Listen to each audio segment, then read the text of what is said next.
Corona virus के SARS-CoV-2 के नए वेरिएंट का नाम विश्व स्वास्थ्य संगठन रखा है। हाल ही में दक्षिण अफ्रीका में पाए गए इस नए और खतरनाक माने जाने वाले वेरिएंट का नाम इस बार भी ग्रीक अक्षर ओमिक्रॉन रखा गया है।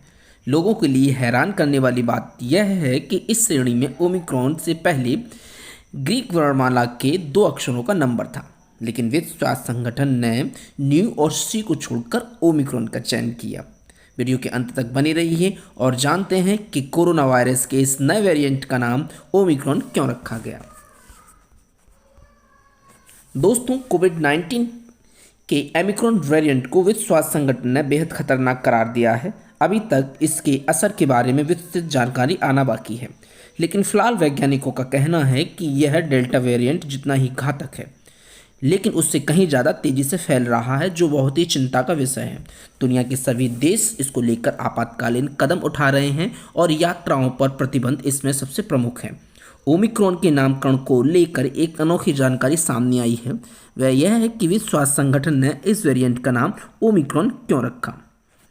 ओमिक्रॉन अर्थात वेरिएंट ऑफ कंसर्न। पिछले सप्ताह ही विश्व स्वास्थ्य संगठन ने दक्षिण अफ्रीका में पाए गए नए कोविड वेरिएंट B.1.529 को ओमिक्रॉन नाम देने के साथ ही इसे वेरिएंट ऑफ कंसर्न कहा गया। इसे खतरनाक और चिंताजनक कहने का मुख्य कारण इसका तेजी से फैलने की क्षमता के साथ साथ इसमें भारी संख्या में म्यूटेशन भी बताया गया था। नए वेरिएंट या स्ट्रेन का नाम देने के लिए ग्रीक अक्षरों का प्रयोग किया जाता है। इसकी वजह यह है कि इन वेरिएंट के वैज्ञानिक नाम बहुत लंबे और जटिल होते हैं। इस वजह से भ्रम की स्थिति से बचने के लिए SARS-CoV-2 में ही ग्रीक वर्णमाला का अक्षर जोड़ दिया जाता है, जिससे स्पष्ट रूप से समझ में आ सके कि यह वही वायरस है, लेकिन इसका म्यूटेशन हुआ है। तो ओमिक्रॉन नाम कैसे पड़ा? अभी तक विश्व स्वास्थ्य संगठन ने पहले ही SARS-CoV-2 के वेरिएंट के लिए 12 ग्रीक अक्षरों का उपयोग कर लिया है। इसके बाद पिछले सप्ताह ही दक्षिण अफ्रीका में एक नया वेरिएंट आ गया। रोचक बात यह है कि इस लिहाज से तो ग्रीक वर्णमाला में म्यू के बाद में 13वां अक्षर न्यू या शी का नंबर आना था, लेकिन WHO ने अगला अक्षर ओमिक्रॉन को चुना। अब आइए जानते हैं ओमिक्रॉन चुनने के पीछे क्या वजह रही।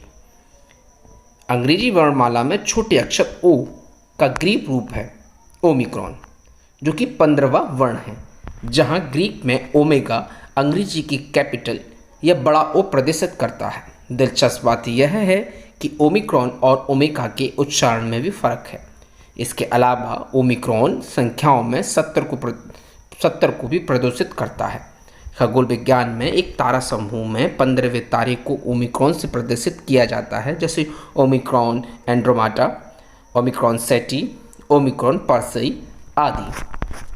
लोगों के मन में यह सवाल उठ रहा था कि आखिर विश्व स्वास्थ्य संगठन ने आखिरी न्यू और सी अक्षरों को क्यों छोड़ दिया।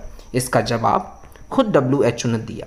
WHO का मानना है कि अंग्रेजी का अक्षर न्यू और ग्रीक भाषा का अक्षर न्यू दोनों एक जैसे लगते हैं। इससे लोगों के मन में भ्रम पैदा हो सकता है। जब इसके बाद नया वेरिएंट आएगा तो वह उसके लिए भी न्यू शब्द का इस्तेमाल करेंगे, जो कि ग्रीक भाषा के लेटर न्यू और अंग्रेजी में NEW न्यू दोनों का अर्थ सेम हो जाएगा। और इस भ्रम की स्थिति से बचने के लिए WHO के अधिकारियों ने न्यू अक्षर को छोड़ दिया। अब न्यू के बाद में जो अगला शब्द आता है, अगला वर्ण आता है, वह है शी। अब शी को भी WHO के अधिकारियों ने यह कहकर नकार दिया कि शी चीनी राष्ट्रपति शी जिनपिंग का पहला नाम है। ऐसे में वेरिएंट को सी नाम देना विवाद की स्थिति पैदा कर सकता था।